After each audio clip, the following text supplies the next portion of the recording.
Subscribe कीजिए हमारे channel नूर रज़ा को और बेल आइकन को प्रेस कीजिए, जिससे आपको हमारी न्यू वीडियो की नोटिफिकेशन मिलती रहे। हदीस पाक में आया है, नेमतें भागने के मामले में, जाने के मामले में शरीर ऊंट से भी ज्यादा तेज रफ्तार है।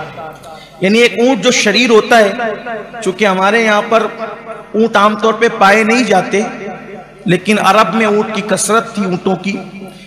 आपको ऊंट के शरीर होने का अंदाजा इस बात से लगाना चाहिए कि हम कुर्बानी के मौके पे जो जानवर खरीद के लाते हैं, तो अगर कोई शरीर जानवर हम ले आते हैं तो पूरे मोहल्ले को वो कैसे सर पे उठा लेता है।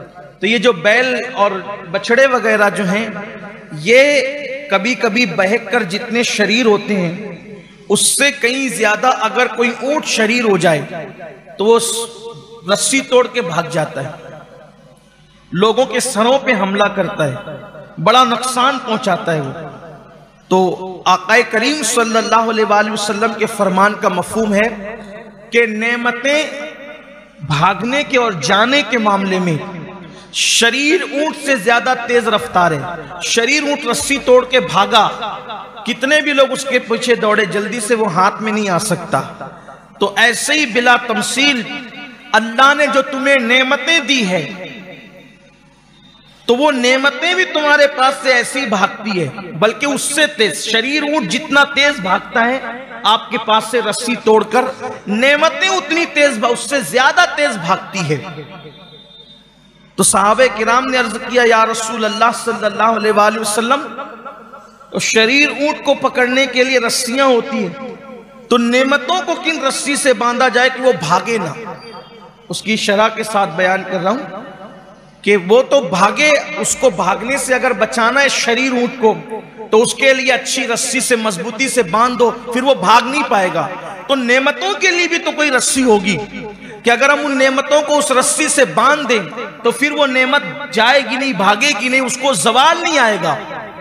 इसलिए कि आपने देखा होगा कोई बहुत इज्जतदार होता है कि उसके बगैर लोगों के काम नहीं चलते, लोगों के मामलात नहीं हल होते, और एक वक्त आता है कि कोई उसको पूछने वाला नहीं रहता, उसकी इज्जत को जवाल आ जाता है।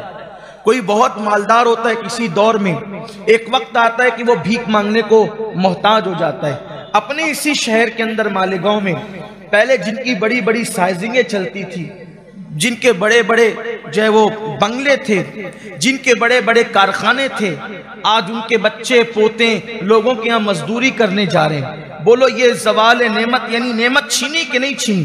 बहुत सारे लोग हैं जिनके बाप दादा बड़े बड़े दौलतमंद थे, आज उनकी औलाद के पास कुछ नहीं है, उनको किराए के मकान में रहते हैं, नेमत छीन गई उनसे। दौलत वाले थे, दौलत नहीं है, इज्जत वाले थे, इज्जत नहीं है।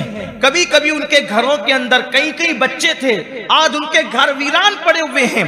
यानी कि नेमत अल्लाह ने जो दी थी वो आज छीन गई। तो सहाबे किराम को जब ये बात बताई गई कि नेमतें शरीर ऊंट से ज्यादा तेज रफ्तार है भागने के और निकलने के मामले में, तो पूछा गया कि शरीर ऊंट को रस्सी से बांध दो तो वो रुक जाता है, वो भाग नहीं पाता।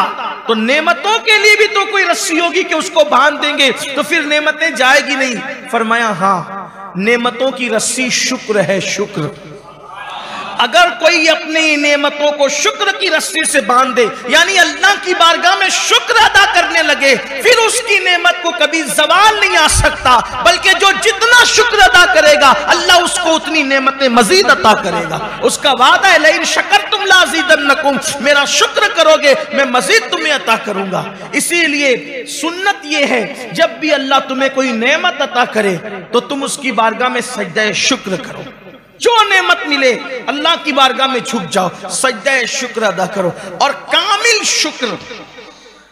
शुक्र अल्लाह की बारगाह में यह है कि अल्हम्दुलिल्लाह कहो जबान से, और दिल में यह तसव्वुर रखो कि यह एहसान मेरे अल्लाह की तरफ से है, उसका इनाम है।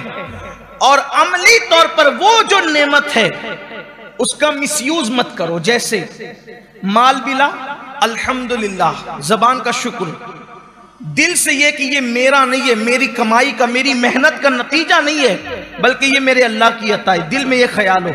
और तीसरा, अब उस दौलत से हराम काम ना करो, इसलिए कि अल्लाह की नेमत से गुनाह करोगे, ये भी नाशुक्री है, अल्लाह ताला छीन लेगा नेमत को। जैसे अल्लाह किसी को दौलत दे तो वो जिना के अड्डों पे चला जाए, अल्लाह किसी को दौलत दे शराब के अड्डों पे चला जाए, अल्लाह किसी को दौलत दे सिनेमा हॉलों में चला जाए, अल्लाह किसी को दौलत दे अपने कामों, अपने माल को हराम काम में खर्च करे, ये नाशुक्री है।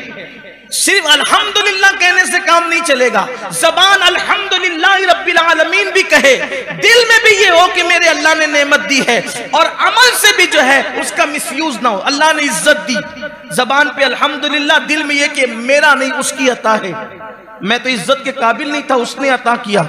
लेकिन फिर अमल से ये हो, अकड़े नहीं, मैं बहुत इज्जतदार हूं तो लोग मेरे आगे हाथ बांध के खड़े रहे, मेरे आगे सर झुका के खड़े रहे, जब तक मैं ना बैठूं कोई ना बैठे, ये सब चीजें नहीं होनी चाहिए। अमल से भी आजिजी, तवाज़ो, इनकिसारी हो, यानी जबान, दिल और अमल जब तक के तीनों सीधे सीधे न चले, उस वक्त तक के शुक्र का मफहूम मुकम्मल नहीं होता। सिर्फ जबान से अल्हम्दुलिल्लाह कहने से काम नहीं चलता। और अगर किसी के दिल में भी है कि नेमत अल्लाह ने दी है, अमल भी नाफरमानी नहीं कर रहा है, गुनाह नहीं कर रहा है, और जबान अल्हम्दुलिल्लाह कह रही है, तो उसने पूरा पूरा शुक्र अदा किया। और जो अल्लाह की नेमतों पे शुक्र अदा करता है, अल्लाह ताला उससे नेमत को कभी जाय नहीं फरमाता।